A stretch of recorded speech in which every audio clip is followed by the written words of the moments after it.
The Emperor Thaxfor stood on the observation deck of his flagship, watching the green world of Kepler 442b burn beneath him.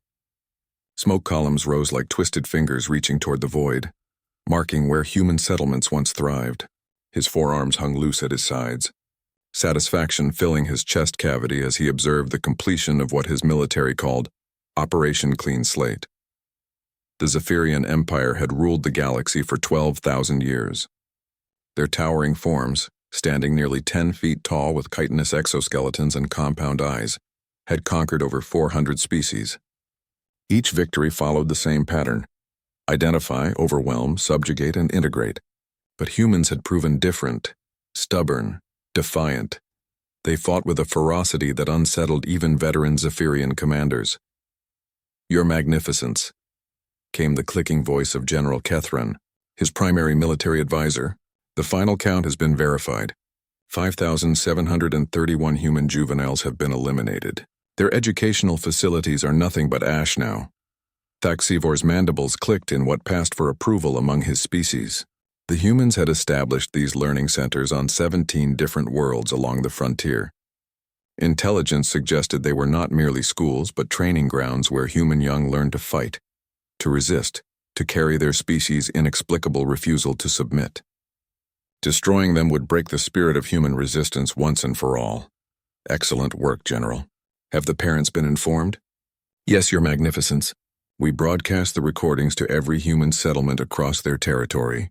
The message was clear: surrender completely or watch more of their offspring burn. The Emperor moved to his command throne, a biomechanical construct that interfaced directly with his nervous system.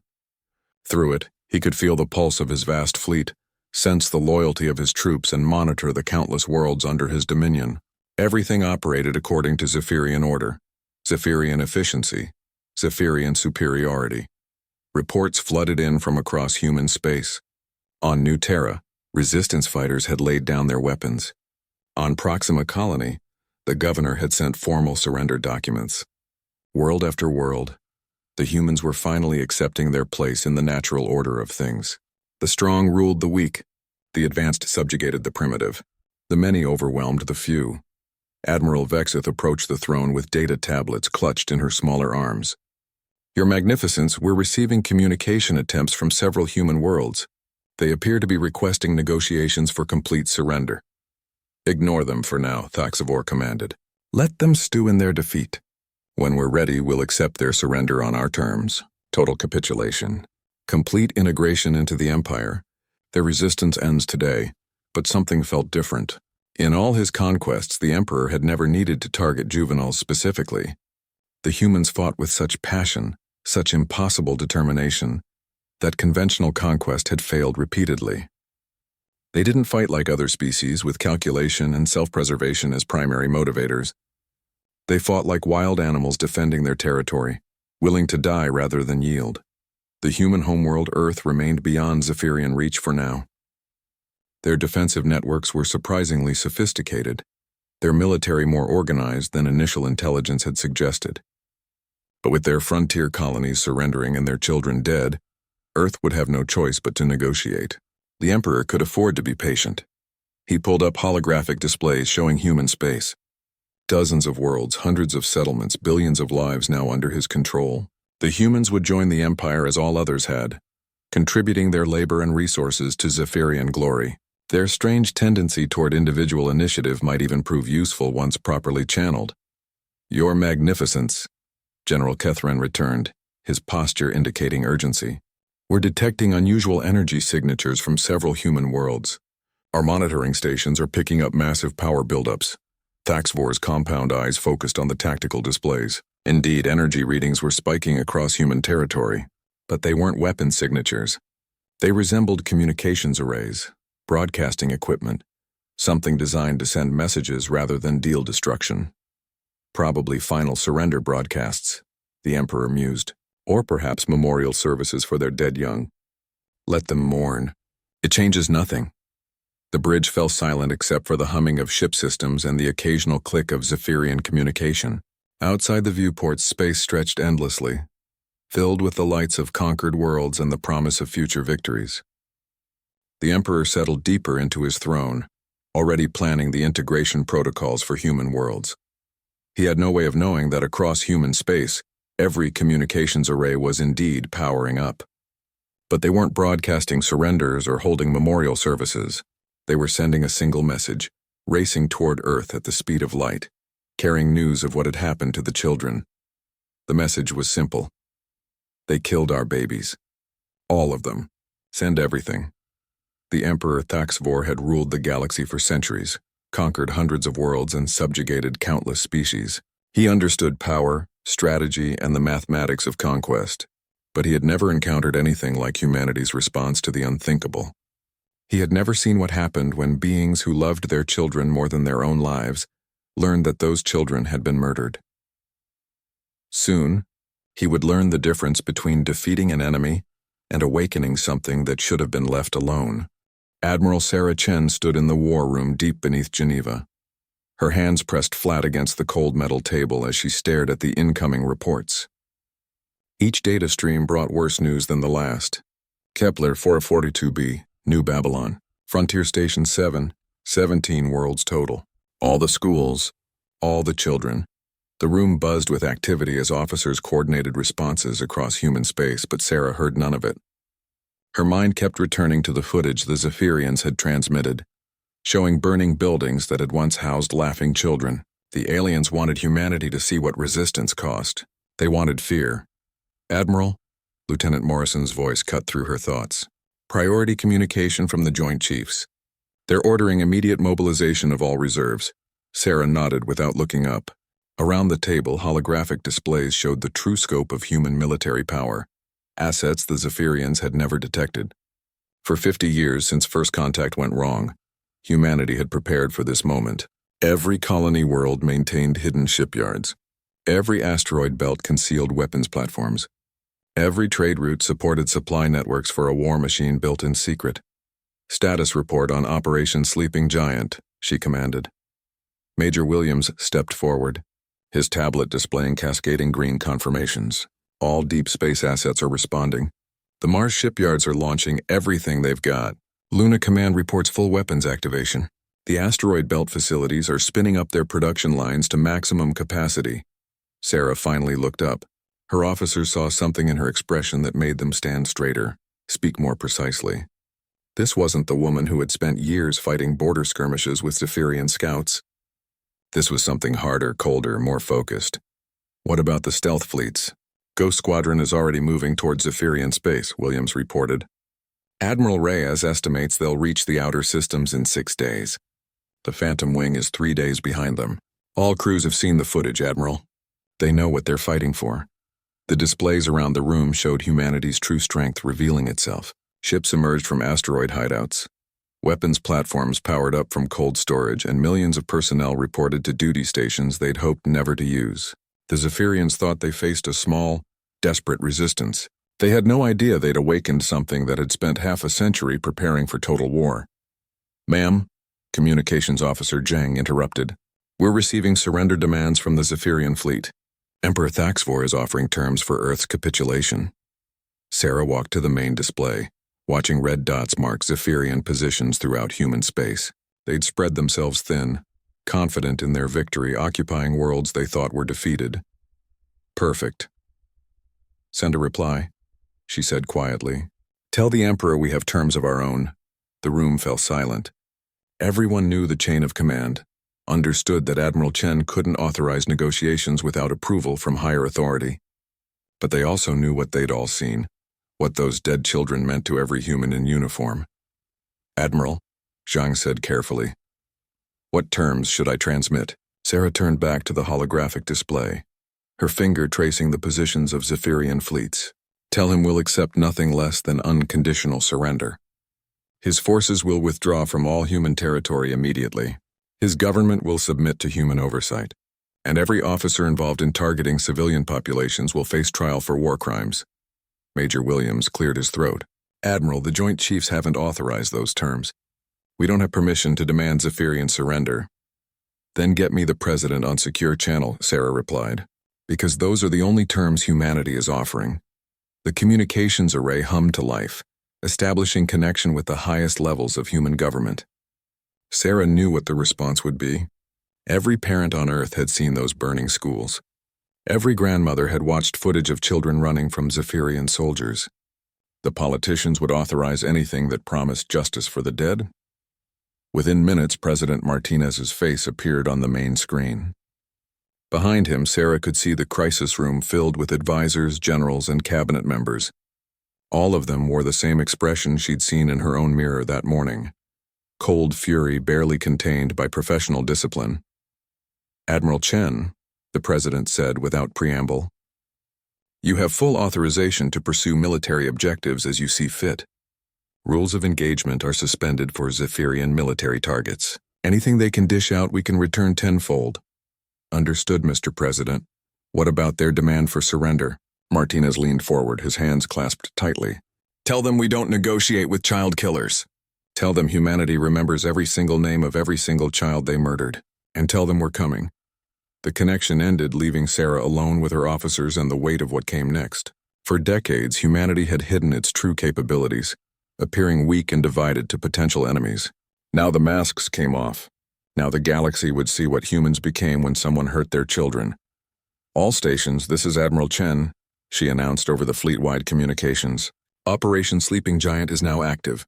All hidden assets are weapons-free. All stealth units proceed to assigned targets.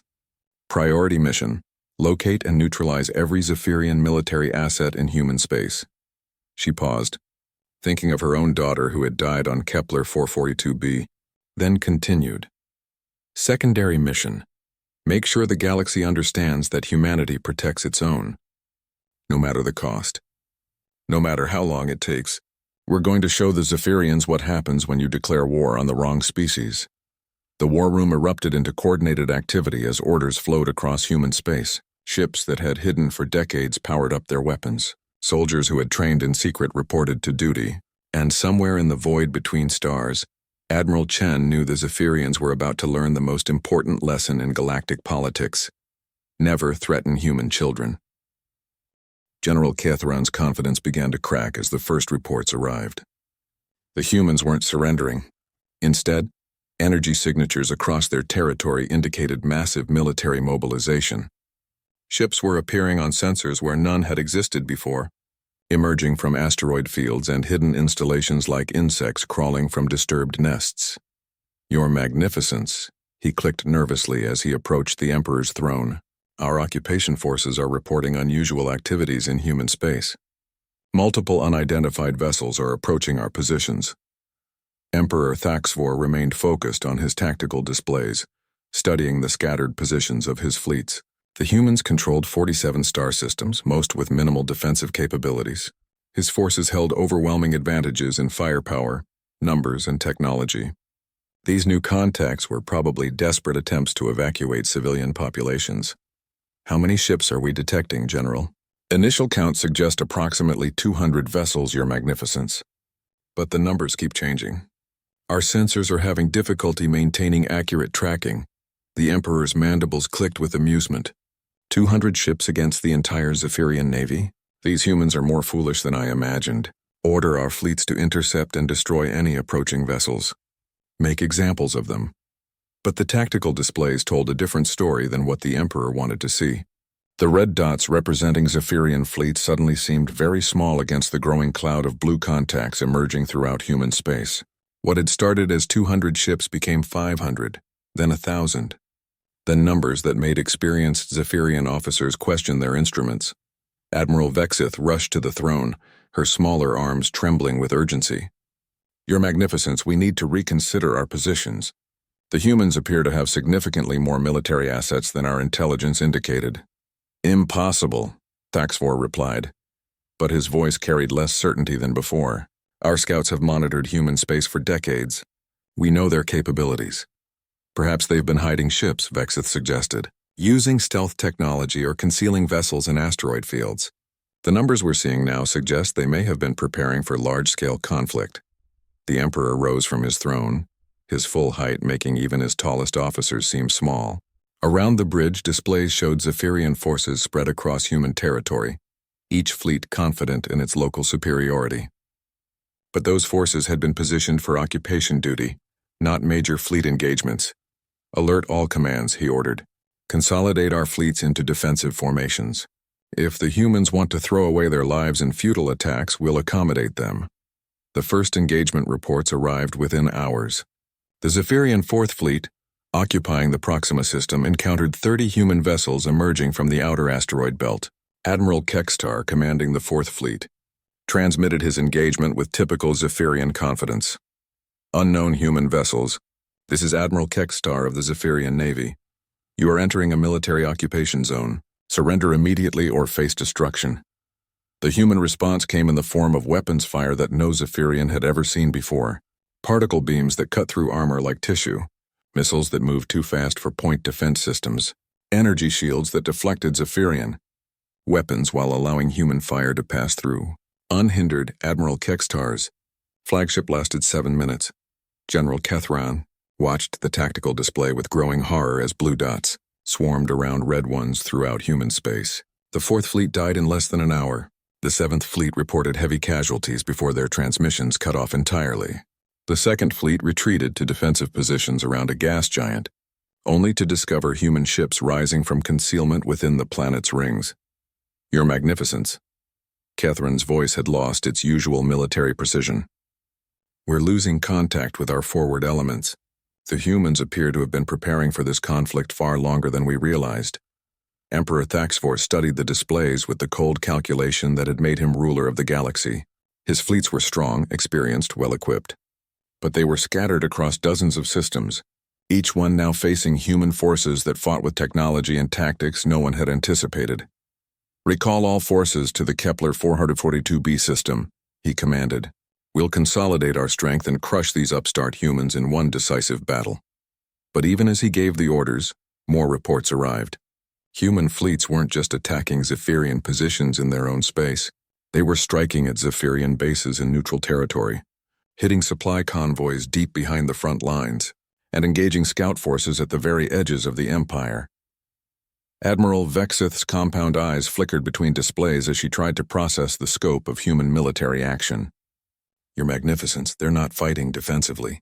This appears to be a coordinated offensive across multiple sectors. They're targeting our logistics networks, our communication relays, our forward bases. How is that possible? Thaxfor demanded. Our intelligence showed them as a minor frontier species with limited military capabilities. Perhaps, Vexith said quietly. Our intelligence was wrong. The Emperor turned to his tactical officers, studying their expressions. These were veterans of a dozen campaigns, beings who had helped conquer half the galaxy. But now they looked uncertain, even afraid. The humans weren't fighting like any species the Zephyrians had encountered before. Sir, Communications Officer Yethlon reported. We're receiving a transmission from human forces. They're demanding our immediate surrender. The bridge fell silent. In 12,000 years of galactic dominance, no species had ever demanded Zephyrian surrender. The very concept seemed impossible, a violation of natural law. Put it through, the Emperor commanded. The voice that emerged from the speakers was female, calm, and absolutely without compromise. This is Admiral Sarah Chen of the Human Defense Fleet. You have 48 hours to withdraw all Zephyrian forces from human territory and submit to international war crimes tribunals. Any Zephyrian vessel that fires on human civilians or military personnel after this transmission will be considered hostile and destroyed. General Kethrin's mandibles clicked with nervous energy. Your Magnificence, should we respond? Emperor Thaxfor stared at the tactical displays, watching his scattered fleets trying to regroup under constant human attack. For the first time in his long reign, he faced an enemy that seemed to understand war better than he did. Send no reply, he decided. Ready the fleet for combat. If these humans want a war, we'll give them the full might of the Zephyrian Empire. But deep in his compound mind, a small voice whispered that perhaps killing those children had been a mistake. Not a moral mistake, which meant nothing to Zephyrian thinking, but a tactical one. Perhaps they had awakened something that should have been left sleeping. Captain Maria Santos gripped the command chair of the UES Retribution as her ship emerged from hyperspace at the edge of the Kepler 442b system. Around her, 49 other vessels materialized from the void, their hulls bearing the scars of previous engagements and their crews burning with shared purpose. This was Ghost Squadron, humanity's most elite formation, and they had come to the place where 5,731 children had died. Captain, Lieutenant Park reported from the sensor station, detecting massive Zephyrian fleet presence. Count is over 300 vessels, including their flagship. Maria nodded grimly. Intelligence had suggested the Emperor himself was here, consolidating his forces for what he probably thought would be a decisive battle. Perfect. She wanted to look into his compound eyes when humanity's response arrived. All ships, maintain radio silence, she commanded. Activate ghost protocols. Let's see how close we can get before they notice us. The human vessels seemed to fade from existence as their stealth systems engaged. Advanced metamaterials bent light around their hulls, while specialized field generators masked their energy signatures. To Zephyrian sensors, Ghost Squadron had simply vanished, leaving only the empty void where they'd appeared. But Maria wasn't interested in a standard engagement. She'd studied the footage of burning schools, memorized the names of every child who'd died. This wasn't about military victory anymore. This was about justice. Helm, take us into the debris field, she ordered. Navigation. I want us threading between those orbital platforms. If we're going to send a message, we need to deliver it personally. The Retribution glided through space like a predator stalking prey, weaving between chunks of destroyed space stations and the wreckage of human colonies. Other ships in the squadron followed similar paths, approaching the massive Zephyrian fleet from multiple angles while remaining completely invisible. On the bridge of his flagship, Emperor Thaxivor studied tactical displays that showed only empty space. His consolidated fleet occupied strong defensive positions around Kepler 442b, with overlapping fields of fire and multiple fallback positions. Any human attack would face concentrated firepower from hundreds of ships. Your Magnificence, Admiral Vexith reported. Our scouts have detected human fleet movements in the outer system. Estimated numbers suggest they're massing for a major assault. Excellent, Thaxivor replied. Let them come. Here in open space, our superior numbers and firepower will decide the battle. No more surprises, no more hidden bases, just ship against ship. But Ghost Squadron had already penetrated the Zephyrian formation, their stealth ships moving between enemy vessels like whispers in the dark. Maria watched the massive alien flagship grow larger on her view screen, its biomechanical hull bristling with weapons and sensor arrays. Captain, Weapons Officer Chang whispered, we're in optimal firing position. All torpedo tubes loaded with antimatter warheads. Maria shook her head. Negative. Target their weapon systems only. I want the Emperor alive to hear what I have to say. Around the squadron, other captains received similar orders. This wasn't about destroying the Zephyrian fleet, though they certainly could. This was about sending a very specific message about what happened when someone murdered human children. All ships, Maria broadcast on tight beam communications. Weapons free, disable, don't destroy. We want survivors. Ghost Squadron struck like lightning in vacuum. 50 stealth ships opened fire simultaneously from point-blank range, their weapons targeting engines, weapons, and life support systems across the Zephyrian fleet. Antimatter warheads detonated against armor plating. Particle beams severed weapon mounts, and quantum torpedoes punched through shields that weren't designed to stop attacks from within the formation. In 30 seconds, the most powerful fleet in Zephyrian history became a collection of drifting hulks. Emperor Thaxivor felt his flagship shudder as weapons fire struck from impossible angles.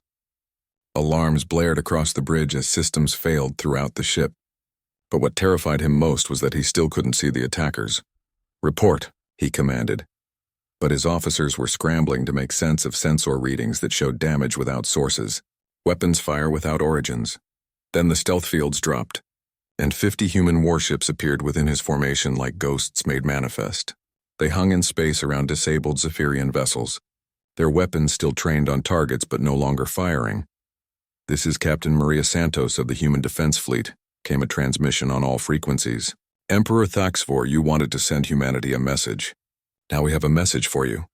The Emperor activated his personal communicator, his voice carrying across space to the human ships. I am Emperor Thaxivor of the Zephyrian Empire. You have attacked the sovereign forces of a galactic power. This act of aggression will not be tolerated. Maria's response came immediately, her voice cold as vacuum. You murdered 5,131 children. Their names are Rebecca Chen, age 7, Marcus Williams, age 9. Sarah Thompson, age 6. She continued reading names, each one delivered with precise pronunciation and the child's age. The list went on for minutes, broadcast across all channels so every Zephyrian in the fleet could hear. Rebecca and Marcus and Sarah and thousands of others, reduced to ash because an emperor thought killing children would break human resistance. When the list ended, silence filled the communication channels. Then Maria spoke again. Those children were under our protection. They were innocents who posed no threat to your empire. You killed them to terrorize us into submission. That was your first mistake. Your second mistake, came another voice as Admiral Sarah Chen's fleet dropped out of hyperspace around the system, was thinking we would surrender instead of making you pay for every single life. The space around Kepler 442b filled with human warships, thousands of vessels that had been hidden throughout the galaxy. Waiting for this moment, they formed up in perfect formations, their weapons trained on the disabled Zephyrian fleet. Your Magnificence, General Kethron whispered, we're completely surrounded. Our ships are disabled. Our weapons are offline. Emperor Thaxvor stared at the tactical displays showing more human ships than his intelligence had suggested existed. They'd been hiding their true strength for decades, building in secret, preparing for a war he'd thought would be a simple conquest. This is Admiral Chen, came the transmission. Emperor Thaxvor, you have one choice. Surrender your fleet and submit to trial for war crimes, or watch us demonstrate what happens when someone threatens human children. The Emperor looked around his bridge at officers who'd conquered dozens of worlds, beings who'd never known defeat. Now they waited for his decision, surrounded by an enemy that had appeared from nowhere and demonstrated capabilities no one had imagined. For the first time in his long reign, Thaxvor began to understand that he'd made a terrible miscalculation.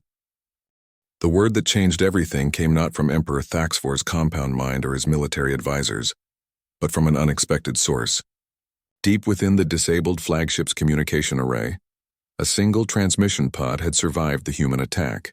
Inside that pod, a young Zephyrian communications officer named Jexalara was trying to send a desperate message to the Empire's homeworld.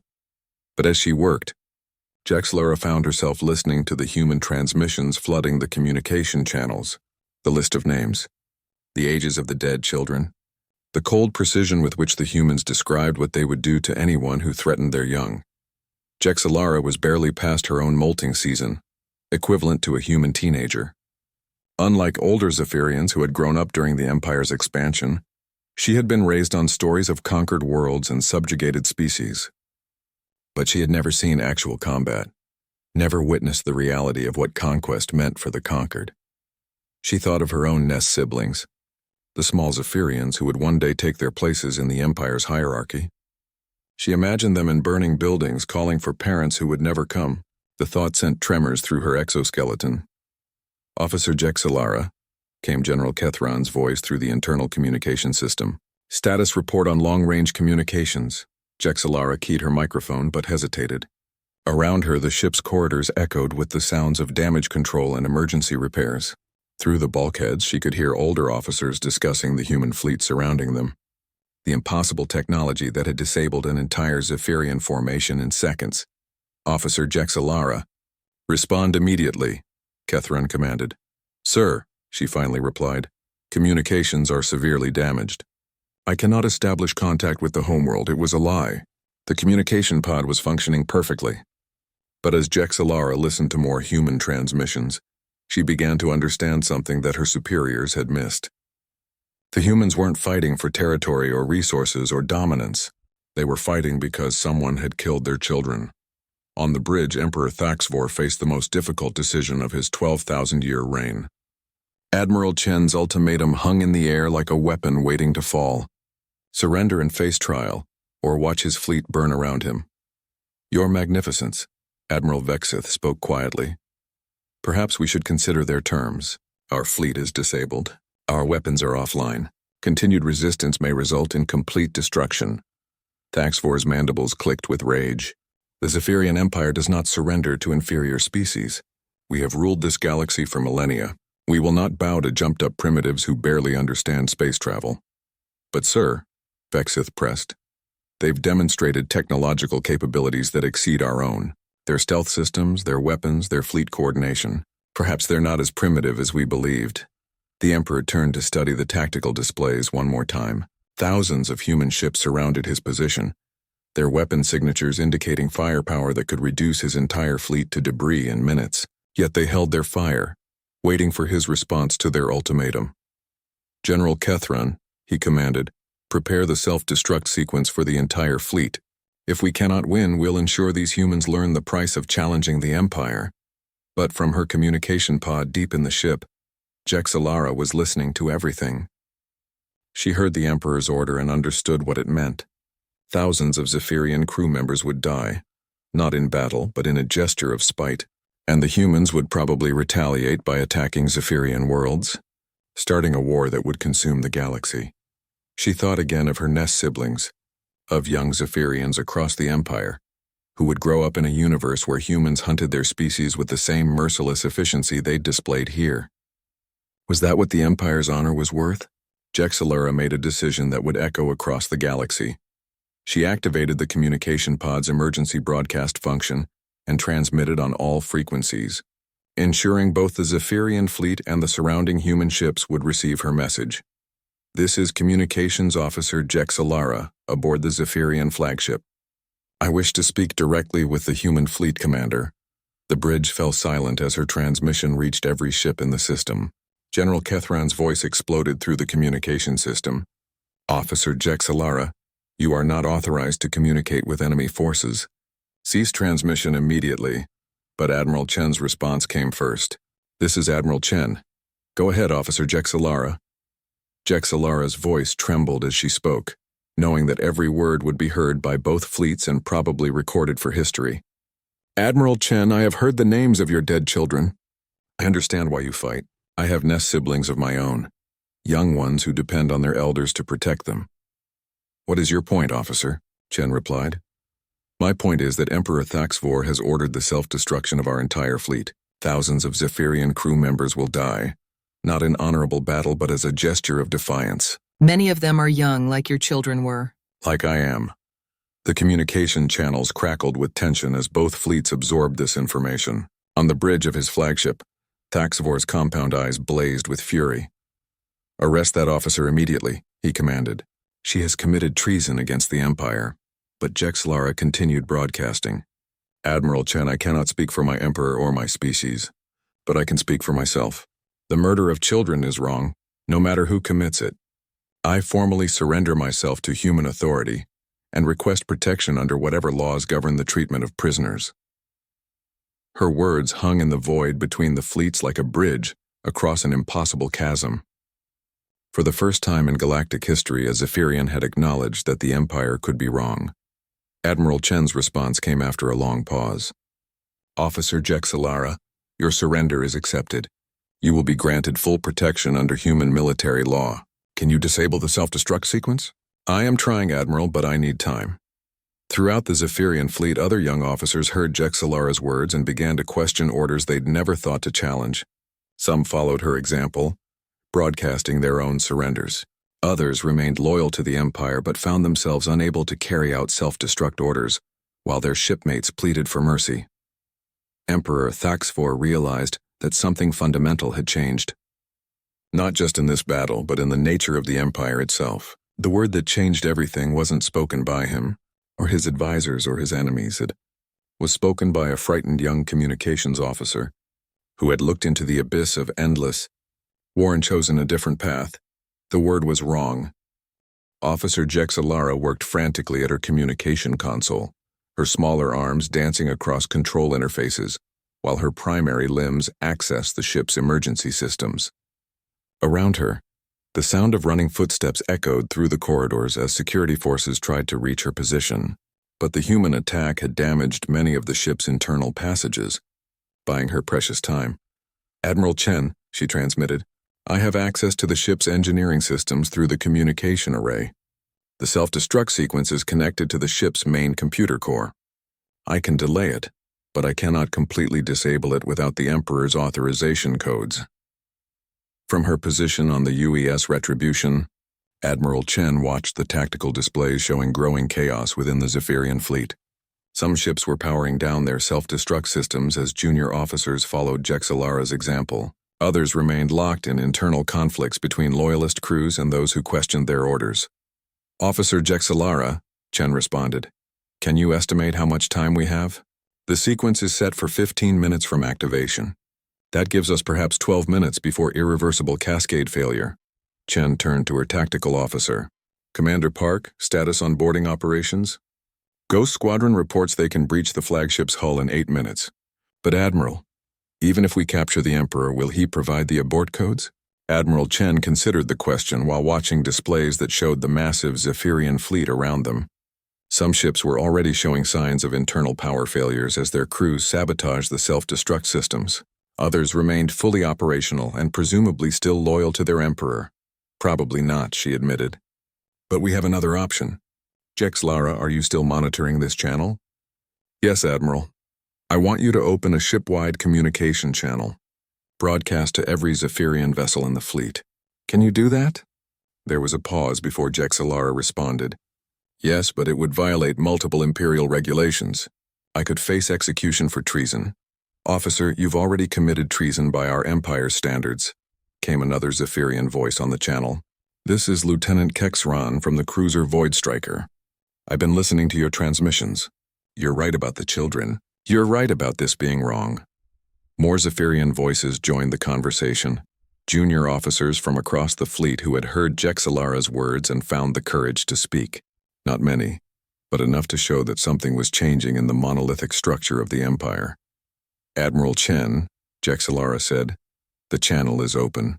The entire fleet can hear us." Chen took a deep breath, knowing that her next words would be heard by thousands of Zephyrians and recorded for galactic history. This was humanity's chance to explain themselves to the species that had tried to conquer them. "Attention Zephyrian fleet," she began. "This is Admiral Sarah Chen of the Human Defense Fleet. Your Emperor ordered the murder of 5,731 human children. He did this to terrorize us into surrender, but he made a fundamental mistake about human nature." On the bridge of the flagship, Emperor Thaxfor listened with growing rage as a human addressed his fleet directly. "Shut down that transmission," he commanded, but his communications officers reported that their systems were being overridden by Jexalara's equipment. Chen continued, "The Emperor believed that killing our children would break our spirit. Instead, it awakened something that your species has never encountered. Humans don't just love their children. We love all children. We fight to protect them even when they're not our own." In her communication pod, Jexalara felt a strange sensation as she listened to the human admiral. The concept was alien to Zephyrian thinking, where nest loyalty rarely extended beyond immediate family groups. "Your junior officers understand something your leadership has missed," Chen went on. "There is no honor in murdering the defenseless. There is no strategic value in targeting those who cannot fight back. There is no glory in making war on children." Throughout the Zephyrian fleet, young officers listened to words that challenged everything they'd been taught about conquest and dominance. Some rejected the human ideas entirely, but others, like Jexalara, began to see their empire's actions from a different perspective. "You have 7 minutes to abort your self-destruct sequence," Chen announced. "Your officers who have chosen to surrender will be treated with honor and respect. They will be fed, housed, and protected according to human military law. They will see their families again when this war ends." Lieutenant Kexran's voice crackled over the channel. "Admiral, what guarantee do we have? How do we know you won't execute us as war criminals?" "Because," Chen replied, "humans don't kill prisoners. We don't torture captives. We don't target civilians. Even when our enemy does all these things, we maintain our principles. That's the difference between us." On his bridge, Emperor Thaxfor watched his tactical displays with growing horror. More ships were reporting system failures as their crews sabotaged the self-destruct mechanisms.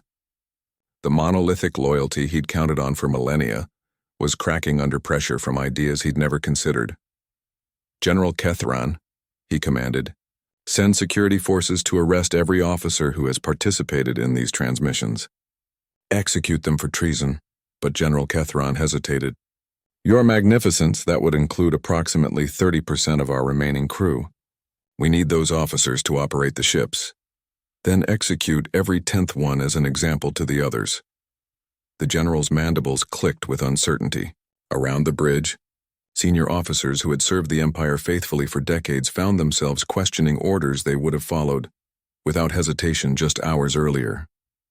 "Admiral Chen," came Jexilara's voice, now stronger and more confident.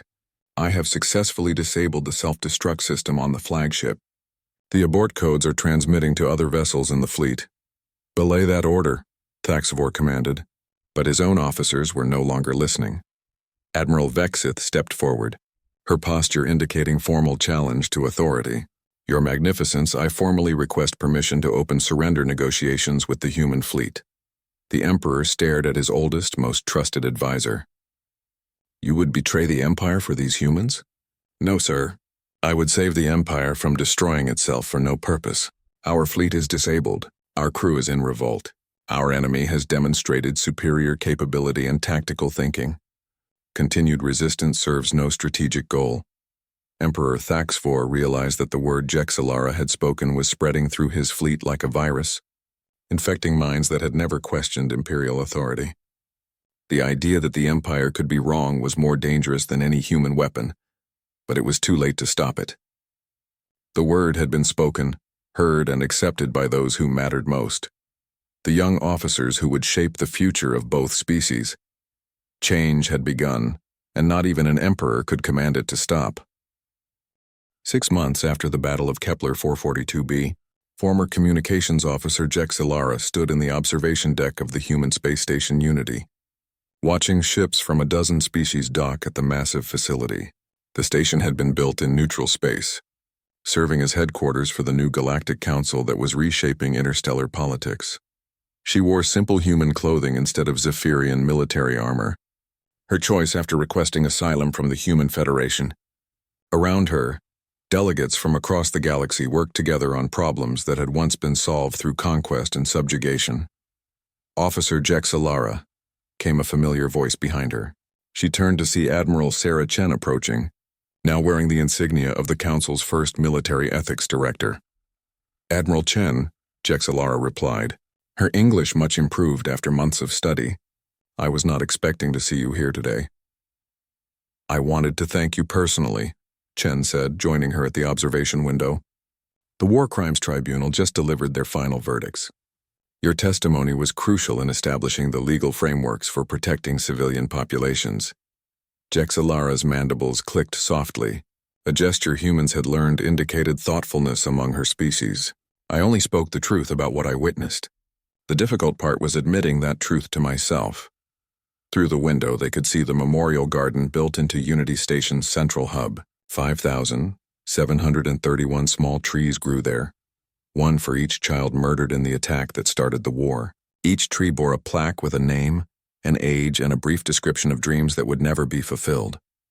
"What will happen to Emperor Thaxivor?" Jexilara asked. "Life imprisonment," Chen replied. "He'll spend his remaining years studying the civilizations he tried to destroy, learning about the species he considered inferior. Some call it cruel. I call it educational." The trial had lasted 3 months and attracted delegates from every known spacefaring civilization. The evidence was overwhelming: systematic targeting of civilian populations, deliberate attacks on non-military targets, and the attempted genocide of human colonies that refused to surrender. But the trial had accomplished something more important than justice for past crimes. It had established the first truly galactic legal framework, with enforcement mechanisms that could prevent future atrocities. "Admiral," Jexilara said carefully, "I have been thinking about something you said during the battle, about humans protecting children even when they are not your own. Is this truly how your species behaves?" Chen smiled, thinking of her own daughter who had died on Kepler 442b, and of the Zephyrian younglings now living safely in human refugee centers. "It's how we try to behave. We don't always succeed, but we keep trying." "This concept is still difficult for my people to understand," Jexilara admitted. "Zephyrian society emphasizes nest loyalty above all else. Caring for unrelated young seems wasteful of resources." "Maybe," Chen replied, "but human children grow up knowing that an entire species will protect them. They learn that their worth isn't determined by their usefulness or their strength. They understand that their lives matter simply because they exist." The observation deck filled with sounds of multiple languages as delegates from various species discussed the day's agenda. The Galactic Council was still finding its footing, but early successes had encouraged even traditionally isolationist species to participate. "I have received a communication from the Zephyrian homeworld," Jexalara said quietly. "The new government has asked me to return and serve as liaison to human space. Will you accept?" Jexalara was quiet for a long moment, watching the memorial garden where human and alien children played together among the trees that honored the dead. "I think I must. My people need to understand what I learned here. That being wrong is not a sign of weakness, but an opportunity for growth." Admiral Chen nodded. The Zephyrian Empire had collapsed within weeks of Thaxivor's surrender, replaced by a loose confederation of worlds that were still learning how to govern without conquest as their primary tool. The transition was messy, sometimes violent, but it was happening. "There's something else," Chen continued. "The Council has approved funding for a new project. Educational exchanges between species, starting with our youngest populations. Human children will study on Zephyrian worlds, and young Zephyrians will attend human schools. You would trust your children to the species that murdered them?" "We would trust our children to the species that learned from its mistakes," Chen corrected. "The Zephyrians who supported the massacre are gone from power. The ones replacing them understand the cost of targeting innocents." Jexalara thought of her own nest siblings, still young enough to be shaped by new ideas. Perhaps they could grow up in a galaxy where strength was measured by protection rather than destruction, where honor came from nurturing life rather than ending it. "Admiral," she said finally, "when I spoke that word during the battle, when I said the Empire was wrong, I was terrified. I thought it would mean the end of everything I believed. And what did you discover? That ending wrong beliefs is not destruction. It is liberation." On the communication channels between ships, the memorial service for the 5,031 children was beginning. Representatives from every species in the galaxy spoke names, shared memories, and promised that their deaths would not be forgotten. But more importantly, they promised that the lessons learned from those deaths would shape a future where children of all species could grow up in safety, where the strong protected the weak not out of obligation, but out of love. The word that changed everything had been wrong, but the word that would build the future was simpler, more powerful, and infinitely more hopeful. The word was together.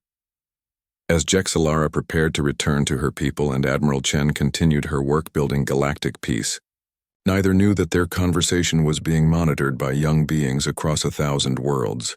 Human children, Zephyrian younglings, and dozens of other species listened to the story of how a frightened communications officer had found the courage to speak truth to power.